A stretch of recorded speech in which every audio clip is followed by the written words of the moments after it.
perkenalkan nama saya Rosida Marta dengan NIM F1D119033.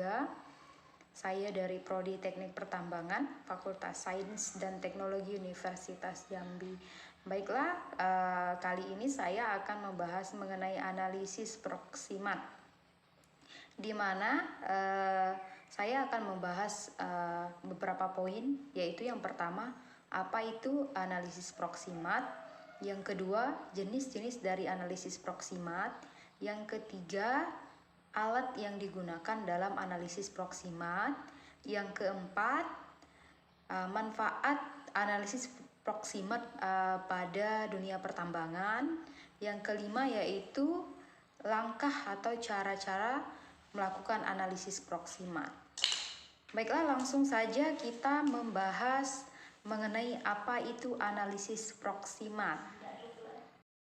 Analisis proksimal merupakan analisis yang banyak digunakan untuk memperkirakan kinerja bahan bakar, baik di saat pembakaran maupun pemanasan, antara lain yaitu kadar air, zat terbang, kadar kalori, dan debu. Adapun jenis-jenis yang dihasilkan setelah melakukan analisis proksimal yaitu dapat berupa perhitungan zat air, perhitungan kadar kalori, perhitungan zat terbang, dan juga debu, di mana cara atau langkah-langkah dari setiap jenis tersebut berbeda. Baiklah, adapun langkah yang dilakukan untuk melakukan analisis proksimat yaitu saya hanya mengambil 2 contoh saja. Yang pertama yaitu langkah-langkah melakukan analisis proksimat pada kadar bahan kering atau kadar air, di mana di sini alat yang digunakan yaitu berupa cawan perselin, neraca analitik, oven, pingset atau geget, serta desikator. Dengan cara kerja yaitu yang pertama, cawan dicuci, dibilas dan dikering anginkan. Yang kedua yaitu langkahnya yaitu ovenkan pada suhu 105 derajat Celcius selama 3 jam. Langkah yang ketiga yaitu dinginkan pada desikator selama kurang lebih 30 menit. Timbang cawan dengan neraca analitik. Langkah seterusnya yaitu cawan masukkan sampel sebanyak 1 gram sebagai bobot awal dan tentukan bobot konstan cawan dengan jalan, yaitu yang pertama ovenkan pada oven yaitu 9 sampai 12 jam dengan suhu 105 sampai 110 derajat Celcius. Dan langkah yang kedua yaitu dinginkan pada desikator selama kurang lebih 30 menit.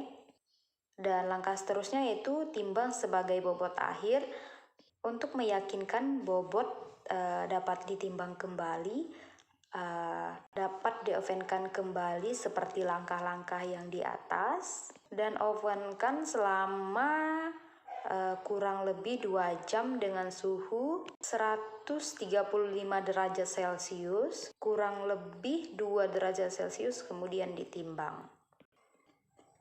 Baiklah, untuk kadar protein kasar yaitu langkah-langkah yang akan dilakukan.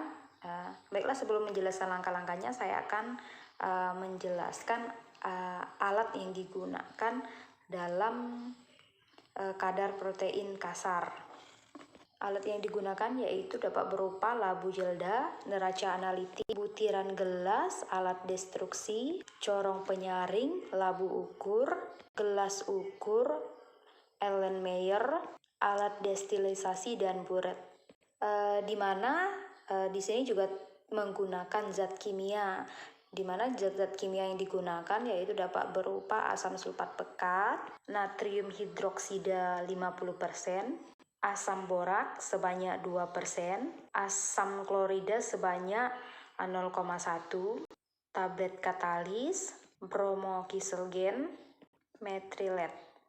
Adapun langkah-langkah yang digunakan yaitu yang pertama, masukkan ke dalam jeldah 0,3000 gram sampel tambah 1 butir tablet katalis. Langkah yang kedua yaitu masukkan 1 butir butiran gelas dan 5 mm asam sulfat. Langkah selanjutnya yaitu destruksi dalam suhu rendah sampai asap menghilang.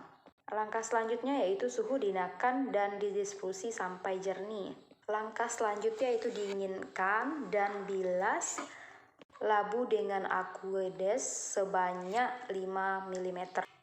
Langkah selanjutnya yaitu langkah destilisasi, di mana yang pertama yang dilakukan yaitu hasil destruksi didestilasi dengan markham. Langkah yang kedua yaitu tambahkan 25 mm NaOH 50%. Langkah yang selanjutnya yaitu tampung dengan 20 mm asam borak 2% yang sudah dengan indikator 0,1%, brom-kelas chrysogen ditambah 4 mm 0,1% methyl red.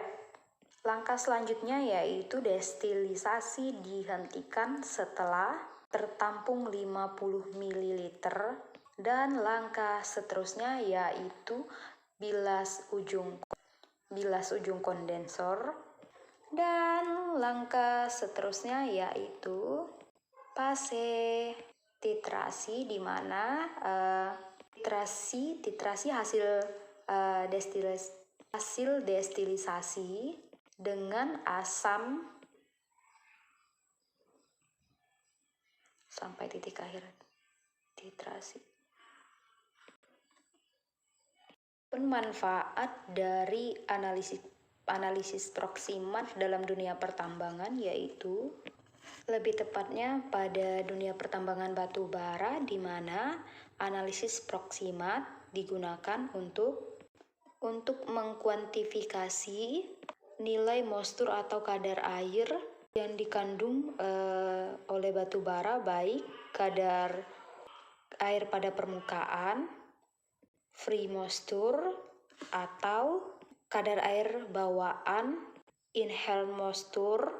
Kemudian mengkuantifikasi pula kandungan debu atau kandungan abu, biasa juga disebut ash, zat terbang atau biasa juga disebut volatile matter, dan karbon tertambat atau biasa juga disebut dengan fixed carbon.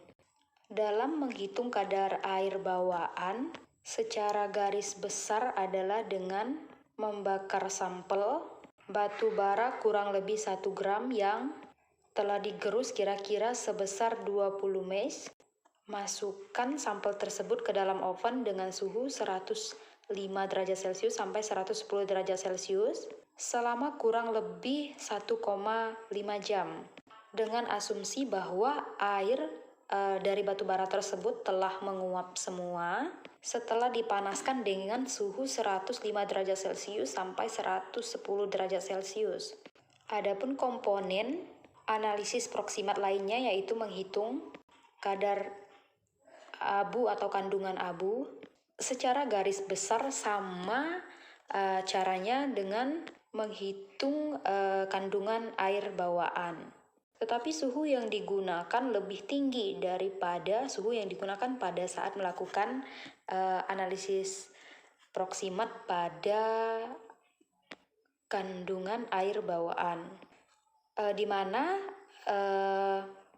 sampel dipanggang dengan suhu 500 derajat Celcius selama 30 menit, lalu naikkan suhu pada 750 derajat Celcius, kemudian diamkan hingga 1,5 jam. Dan perhitungan selanjutnya adalah perhitungan kandungan zat terbang pada batu bara, di mana pada langkah ini masih menggunakan 1 gram sampel batu bara, namun pembakaran dilakukan dengan suhu 900 derajat Celcius selama 7 menit dan tanpa kontak udara. Baiklah, hanya ini saja yang dapat saya jelaskan dalam video ini. Semoga apa yang saya jelaskan dapat bermanfaat bagi kita semua. Sekian dan terima kasih. Ada pun beberapa alat yang dapat digunakan, yaitu dapat berupa plastik, baskom, timbangan, sendok pengaduk, pemanas, gelas piala 300 ml, labu ukur, timbangan analitik, softex, kertas saring, tandur listrik, gelas piala, buret, destilator, crucible tank, dan digestion tube strike. Di mana alat-alat yang digunakan tadi dapat disesuaikan dengan analisis proksimal apa yang akan kita lakukan, apakah itu zat layang, kadar air, dan kadar kalori atau debu. Jadi alat-alat yang digunakan tidak serta merata digunakan semua pada jenis analisis. Jadi dapat disesuaikan pada analisis apa yang kita lakukan.